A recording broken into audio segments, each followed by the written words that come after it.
Hi friends, அனைவருக்கும் வணக்கம். இன்னைக்கு டெய்லரிங் ஸ்டோரியை பற்றி தான் உங்கள்கிட்ட ஷேர் பண்ண போகிறேன். வீடியோக்குள்ளே போகிறதுக்கு முன்னாடி நம்ம சேனலை இப்போ தான் நீங்கள் ஃபஸ்ட் டைம் பார்க்குறீங்க அப்படின்னா சப்ஸ்கிரைப் பண்ணாதவங்க சப்ஸ்கிரைப் பண்ணிவிட்டு பாருங்கள். அதுக்கப்புறமா பார்த்தீங்கன்னா வீட்டில் மிஷின் கேட்டதுக்கப்புறம் அவங்க இப்போ மிஷின்லாம் வேணாம், இங்கேயே இத்தனை மிஷின் இருக்குல்ல, இதில் வந்து எப்போ ஃப்ரீ டைம் கிடைக்குதோ அப்போ வந்து நீ வெளியாட்களுக்கு நீ தச்சு கொடு அப்படின்னு சொல்லிட்டாங்க. அப்போ ஸ்டூடெண்ட் பார்த்தீங்கன்னா எனி டைம் ஷிஃப்ட்டு படியாக ஆளுங்க வந்துக்கிட்டே இருப்பாங்க. அந்த ஸ்டூடெண்ட் வந்து வந்துக்கிட்டே இருப்பாங்க.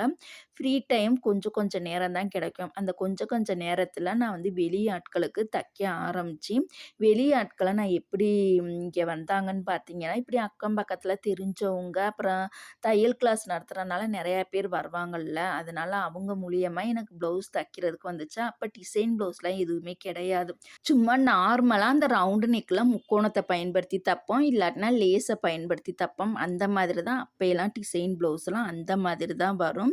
அதுக்கப்புறம் நான் வந்து பைப்பிங்குமே கொஞ்சம் கொஞ்சம் தச்சும் பழகிக்கிட்டேயும் கொஞ்சம் ஈஸியாக இருந்துச்சு. அப்போ ஸ்டூடெண்ட்டு கற்றுட்டு போன டைமில் மிஷின் வந்து கொஞ்சம் நேரம் ஃப்ரீயாக இருக்கும், யாருமே வரமாட்டாங்க. அந்த டைமில் தான் கஸ்டமருக்கு நான் தச்சு கொடுத்துட்ருந்தேன். அதுக்கப்புறம் +2 பரீட்சை லீவு முடிஞ்சிருச்சு. அதுக்கப்புறமா எனக்கு வந்து நர்ஸ் ட்ரைனிங் வந்து நர்ஸ் படிக்கணும்னு ரொம்ப ஆசை. ஆனால் வீட்டில் யாருமே நர்ஸுக்கு படிக்கிறதுக்கு சம்மதிக்கலை. அதனால காலேஜில் போய் காரைக்குடி அழகப்பா யூனிவர்சிட்டியில் தான் ஏதோ டிகிரி படிக்கலாம் அப்படின்னு சொல்லிட்டு, ஏதோ ஒரு சப்ஜெக்ட் வந்து படிக்கலாம் அப்படின்னு சொல்லிட்டு தமிழ் சப்ஜெக்ட் எடுத்து படித்தது. பிலிட் தமிழ் லிட்ரேச்சர் 3 வருஷம் படித்து முடித்து எக்ஸாம்லாம் எழுதி பாஸ் ஆகி சர்டிஃபிகேட்லாம் வாங்கி முடிச்சாச்சு. அதுக்கப்புறமா பார்த்தீங்கன்னா படிச்சுக்கிட்டு இருக்க சமயத்தில் ஈவினிங் டயத்தில் கொஞ்சம் அந்த ஸ்டூடெண்ட்டுக்கு டெய்லரிங் கற்றுக்க வரக்கூடிய ஸ்டூடெண்ட்டுக்கு கிளாஸும் வேற எடுத்தேன்.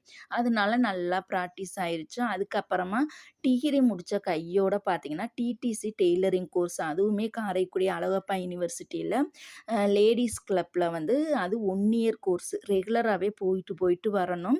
அதில் பார்த்திங்கன்னா தியரியெல்லாம் இருக்கும், புக்ஸ் எல்லாம் இருக்கும், அதெல்லாம் படித்து எக்ஸாம் எழுதணும்.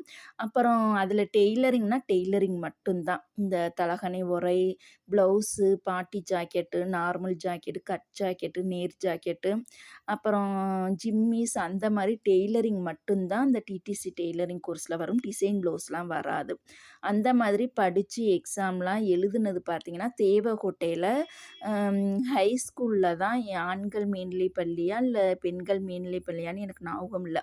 ஹை ஸ்கூலில் போய் தேவகோட்டையில் எக்ஸாம் எழுதி அதுலேயும் பாஸ் ஆயாச்சு. அதில் பார்த்திங்கன்னா அந்த டிடிசி டெய்லரிங் கோர்ஸில் டெய்லரிங்கும் இருக்கும், எம்ப்ராய்டரியும் இருக்கும். எம்ப்ராய்டரி பார்த்திங்கன்னா ஹேண்ட் எம்ப்ராய்டரி. அந்த தையல் வகையே பார்த்திங்கன்னா எப்படியும் 150க்கு மேலேயாச்சும் இருக்கும். அந்த மாதிரி தையல்லாம் ரொம்ப சூப்பராக இருக்குது. அதுக்கப்புறமா டெய்லியும் போயிட்டு போயிட்டு வந்ததில் எக்ஸாம் வாரம் வாரம் சின்ன சின்ன டெஸ்ட்டு வைப்பாங்க.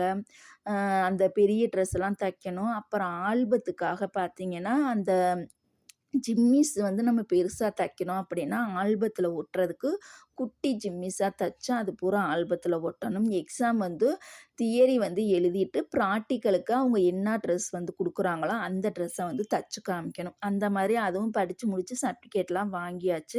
அதுக்கப்புறம் படித்து முடித்த கையோடு பார்த்திங்கன்னா மேரேஜ் ஆயிடுச்சு. மேரேஜ் ஆகிட்டு அங்கே பார்த்திங்கன்னா நான் போன ஏரியா வந்து வில்லேஜ் ஏரியா, சரியான கிராமம் வேறு. அப்போ என்னோடய ஹஸ்பண்ட் பார்த்திங்கன்னா டிரைவர் வேலை தான். அவங்க வந்து வேலை பார்த்துக்கிட்டு இருக்க சமயத்தில் சரி நம்மளுக்கும் மேரேஜ் ஆகி ஒரு குடும்பம்னு ஆயிருச்சு, நம்மளுக்கு டெய்லரிங் தெரியும்ல, அந்த டெய்லரிங்கை வச்சு நம்மளும் அடுத்த கட்டத்துக்கு நம்ம ஃபேமிலியை வந்து அடுத்த கட்டத்துக்கு கொண்டுட்டு போகலாம்னு நினச்சி நான் வந்து தைக்க ஆரம்பித்தேன். எனக்கு வந்து மேரேஜ் ஆனப்போ ஒரு சின்ன மிஷின் தான் சீருக்கு வந்து வச்சாங்க. அந்த மிஷினை பயன்படுத்தி வீட்டிலே தான் நான் வந்து அப்போ தைக்கவே ஆரம்பித்தேன். மேரேஜ் ஆன புதுசில் நம்மளுக்கு வந்து புது ஊர் வேறு. இப்போ நம்ம பிறந்த ஊர்னால் நம்மளுக்கு தெரியும், புது ஊருங்கும்போது அவ்வளோக்கா கஸ்டமரும் கிடைக்க மாட்டாங்க இல்லையா. அப்புறம் எங்கள் மாமியார் தான் நான் சொன்னேன், உங்களுக்கு தெரிஞ்சவங்கள்ட்ட அப்புறம் அந்த பக்கத்து வீட்டில் எல்லாத்துட்டையும் நீங்கள் சொல்லுங்கள், நான் வந்து ப்ளவுஸ் வந்து தைக்கணும், தச்சு கொடுக்கணும், அப்போ தானே நம்மளுக்கு காசுக்கு செலவுக்கு காசெல்லாம் வேணும், நம்மளும் நம்ம நிறையா பணம் சம்பாதிக்க முடியும் அப்படின்னு சொல்லிட்டு எங்கள் மாமியார்கிட்ட சொல்லவும் அவங்க அந்த பக்கத்து வீட்டில் அப்புறம் அவங்களுக்கு தெரிஞ்சவங்க உள்ளூர் எல்லாத்துட்டையும் சொல்லி வச்சாங்க. இந்த மாதிரி என் மருமக வந்து துணியெல்லாம் தைக்கும்.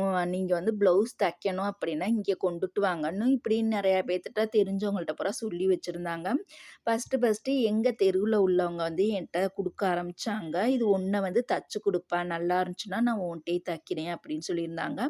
அப்ப வந்து அப்பயெல்லாம் பார்த்தீங்கன்னா, பேப்பர் கட்டிங் தான் பார்த்துக்கங்க. ஒரு கஸ்டமர் வந்தாங்க அப்படின்னா, அவங்களுக்கு பேப்பர் கட்டிங் எடுத்து வச்சுட்டு, அந்த கஸ்டமர அடுத்தடுத்து தைக்கணும் அப்படின்னா, அந்த பேப்பர் கட்டிங்கில அவங்க பேர போட்டு, ஊரையும் போட்டு, அத சுத்தி ஒரு துணிய போட்டு நான் கட்டி வச்சுருவேன்.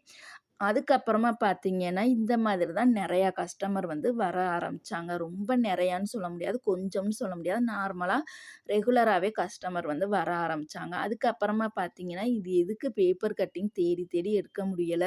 இனிமேல் பேப்பர் கட்டிங்க விட்டுட்டு, நம்ம வந்து நார்மலா துணியில டைரக்ட்டா எப்படி கட் பண்றதுன்னு அப்படின்னு சொல்லிட்டு, அதுவும் துணியில பேப்பர்ல கட் பண்ணி அத வைக்கிறதுக்கு, துணியிலேயே நம்ம நேரடியா கட் பண்ணிக்கலாம்னு சொல்லி ஃபர்ஸ்ட் டைம் கட் பண்ணும்பொழுது கொஞ்சம் பயமா இருந்துச்சு. அப்புறம் நம்ம பயமா இருக்கா அப்படின்னு சொல்லிட்டு நம்ம வெட்டாம இருக்க முடியாது இல்லையா? அப்புறம் துணியில வெட்டி வெட்டி அதுவும் பழகிருச்சு. அதுக்கப்புறம் நான் பேப்பர் கட்டிங்க தொடுறதே கிடையாது. துணியிலே நேரடியாவே போட்டு கட் பண்ணியே குடுத்துடுறது. அப்ப நான் ப்ளவுஸ் தைக்கும்போது அந்த தையக்கூலியோட ரேட் எவ்வளோன்னு பார்த்தீங்கன்னா, வெறும் ரூ. 15 தான் பார்த்துக்கங்க. அதுக்கப்புறமா பைப்பிங் தைக்கிறது, அப்புறம் டபுள் தையல் கூட அப்பயெல்லாம் மாடல் கிடையாது.